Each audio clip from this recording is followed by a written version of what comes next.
Guys, IAS ఐపీఎస్ఎల్కి జీతాలు పెరుగుతున్నాయి. 3 రెట్లు జీతాలు పెరుగుతున్నాయి. ఇది ఒక boosting point for every UPSC aspirant. నేను జనరల్గా ఏంటి అంటే నాకు తెలిసి లాస్ట్ మంత్ అనుకుంటే డిసెంబర్లో కూడా ఈ 8th పే కమిషన్ దీని గురించి అంటే ఆల్మోస్ట్ ఎవ్రీ 10 yearsకి అంటే లాస్ట్ 6th పే కమిషన్ వచ్చేసి 2006లో వచ్చింది.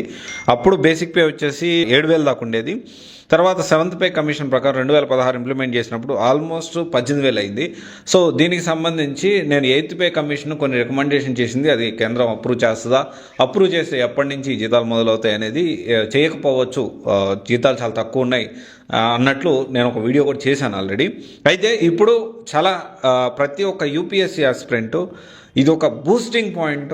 ఖచ్చితంగా ఈ 3 రెట్ల జీతం అయితే పెరుగుతూ ఉంది. అండ్ దాని గురించి వీడియోలో మనం డిస్కస్ చేసుకోవాలి.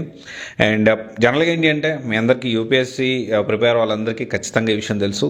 ఈ 6th పే కమిషన్ అని, 7th పే కమిషన్ అని, తర్వాత ఇప్పుడు వచ్చేది ఏంటి అంటే 8th పే కమిషన్. అయితే ఇక్కడ ఏంటి అంటే ప్రతి 10 సంవత్సరాలకి ఈ కొత్తగా కమిషన్ ఒకటి ఏర్పాటై అప్పుడున్న ఇన్ఫ్లేషన్ అంటే కిరాణా సామాన్లు స్థితిగతులను బట్టి ఎంత జీతం పెరిగితే బాగుండని ఒక రికమెండేషన్ అనేది సెంట్రల్ గవర్నమెంట్ పంపిస్తుంది.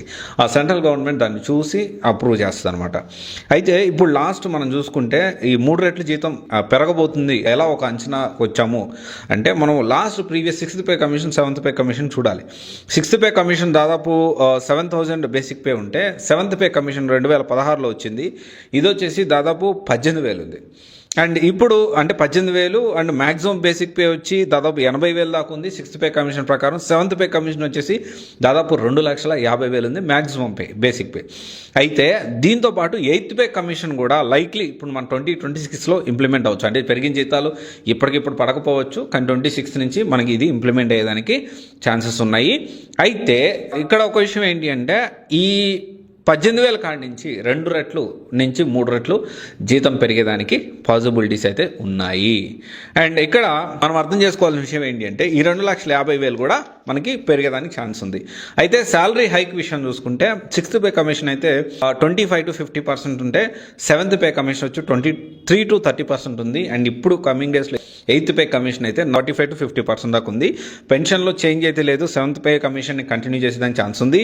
అండ్ డిఏ చూసుకుంటే దాంట్లో కూడా చేంజ్ లేదు, ఎందుకంటే ఎవ్రీ 6 monthsకి రివైజ్ చేస్తారు ఈ డిఏ అనేది. అండ్ ఇక్కడ మనం అర్థం చేసుకోవాల్సిన విషయం అంటే దాదాపు 1,30,000 వరకు మనకి జీతం అనేది పెరిగేదానికి, అంటే దాదాపు ఇది చాలా వెరీ డీసెంట్ అమౌంట్ అనే చెప్పాలి. ఎందుకంటే దీంతో పాటు మనకి ట్రావెల్ అలవెన్స్ ఇస్తారు, సెక్యూరిటీ, బంగళా అండ్ ఫుడ్, ప్రతి ఒక్కటి ఎవ్రీథింగ్ ఎక్కడికి వెళ్ళినా మనకు కొంత రాయితీ ఉంటుంది.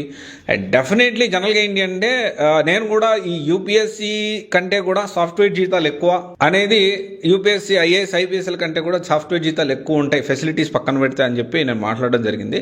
కానీ ఇప్పుడు 8th పే కమిషన్ ప్రకారం ఖచ్చితంగా ఐఏఎస్ ఐపీఎస్ఎల్ తర్వాతే సాఫ్ట్వేరు, ఎందుకంటే వీళ్ళకి ఇచ్చే బెనిఫిట్స్ చూసుకున్నా ఇప్పుడు వీళ్ళకి ఇచ్చే ప్యాకేజ్ కమింగ్ డేస్లో 26లో ఇంప్లిమెంట్ కాబోయే 8th పే కమిషన్ చూసుకున్నా కానీ ఇంకొకటి కూడా 8th పే కమిషన్ ఏమనిందంటే ప్రతి 10 సంవత్సరాలకు కాదండి, ఎవ్రీ 5 yearsకి ఈ చేంజెస్ అనేవి చేయాలి. మనము ప్రతి 5 సంవత్సరాలకి ఐఏఎస్ ఐపీఎస్ఎల్కి జీతాలు పెంచాల్సిందే అని చెప్పి ఒక రికమెండేషన్ కూడా పంపించింది. సో మోస్ట్ ప్రాబబ్లీ అది కూడా ఓకే అయిందంటే డెఫినెట్లీ ఇంకొకటి కూడా అండి, ఇంకోటి ఏంటి అంటే పర్ఫార్మెన్స్ బేస్డ్. యాక్చువల్లీ ఇది 6th పే కమిషన్లోనే దీని గురించి డిస్కషన్ వచ్చినప్పటికీ 7th పే కమిషన్లో రికమెండ్ చేశారు దీన్ని. కానీ ఇప్పుడు 8th పే కమిషన్ అంటే ఇప్పుడు 2026లో ఐఏఎస్ ఐపీఎస్ఎల్కి పర్ఫార్మెన్స్, వాళ్ళు చేసే సర్వీస్ని బట్టి వాళ్ళకి ఆ పర్ఫార్మెన్స్ బేస్డ్ పే కూడా ఇచ్చేదానికి రికమెండేషన్ పంపించారు. ఒకవేళ లైక్లీ మన అది కూడా ఇంప్లిమెంట్ అయితే దీనివల్ల ఏంటి అంటే సరిపడా సఫిషియెంట్గా జీతాలు ఇస్తే ఖచ్చితంగా అవినీతి కొంత తగ్గుతుంది. ఒక్కొక్క టైంలో వీళ్ళు చేసే కష్టానికి వీళ్ళకి సరైన అంటే లంచం తీసుకుని ఐఏఎస్ ఆఫీసర్లు చాలామంది ఉంటారండి. లంచం తీసుకునే వాళ్ళు ఉంటారు, లంచం ఈ కరప్షన్ లేకుండా కరప్షన్ ఫ్రీగా కష్టపడి ఏదైనా సొసైటీకి ఏడాని ఇవ్వాలనుకునే వాళ్ళు ఉంటారు. అండ్ ఖచ్చితంగా ఇప్పుడు చెప్తా ఉన్నాను, డెఫినెట్లీ ఈ 8th పే కమిషన్ ఈ ఒకవేళ ఈ పర్ఫార్మెన్స్ బేస్డ్ కూడా ఇంప్లిమెంట్ చేస్తే మాత్రం దీని తర్వాత ఏ జాబ్ అయినా కానీ సో డెఫినెట్లీ ఒక పక్క రెస్పెక్ట్, ఫెసిలిటీసు, ట్రావెల్ ఎలివెన్స్, ఇక ఫెసిలిటీస్ చెప్పమని లేదు. ఆల్మోస్ట్ ఐఏఎస్ అంటే ఒక డిస్ట్రిక్ట్కి రాజులాగే, అంటే కష్టపడి సాధించింది, ప్రజల కోసం పనిచేసే ఒక కింగ్ అనుకోవచ్చు. సో ఐపీఎస్ అనుకుంటే మనం చూసుకుంటే సేనాధిపతి లాగా మన డిస్ట్రిక్ట్కి, జిల్లాకి. సో డెఫినెట్లీ యూపీఎస్సీ ఆస్పిరెంట్స్కి, యూపీఎస్సీ ప్రిపేర్ అయ్యే వాళ్ళకి ఇది ఒక మంచి బూస్టింగ్ పాయింట్. అండ్ మామూలుగా లేవు జీతాలు కానీ, అంటే 5 years కానీ ఇంప్లిమెంట్ అది కానీ ఓకే అయితే మాత్రం, సో వీళ్ళు పడే కష్టానికి, వీళ్ళు చేసే పనికి డెఫినెట్లీ వాల్యూ అనే అనుకోవాలి. తక్కువేం కాదు, ₹1 ఎక్కువ ఇచ్చినా పర్లేదు. ఎందుకంటే వాళ్ళు అంటే పర్సనల్ లైఫ్ కూడా చాలా తక్కువ ఉంటుంది కంపారిటివ్లీ వీళ్ళకి. ఆల్మోస్ట్ ఇప్పుడు వీళ్ళు ప్రతి పథకం కానీ, గవర్నెన్స్ అంటే పరిపాలన చేసేది వీళ్ళే. ఒకవేళ వాళ్ళు కొన్ని ఈ ఎమ్మెల్యేలు వాళ్ళు ఏది చేసినా కానీ దానికి సంబంధించిన ఇన్పుట్స్ అన్నీ తయారు చేసేది వీళ్ళే. ఆ పథకం ఒక పేదవాడికి అందాలన్నా వీళ్ళే దగ్గరుండి దాన్ని ఎగ్జిక్యూట్ చేయాల్సింది. డెఫినెట్లీ ఒక ఐఏఎస్ అనుకుంటే దేశాన్ని మార్చగలిగే శక్తి ఉంది. స్టీల్ ఫ్రేమ్ ఆఫ్ ఇండియా ఊరికే అనలేదు. ఎస్, ఇది ఒకసారి ఆలోచించండి. అండ్ యూపీఎస్సీ ఆస్పిరెంట్స్కి 2026 నుంచి సో జీతాలు పెరుగుతున్నాయి.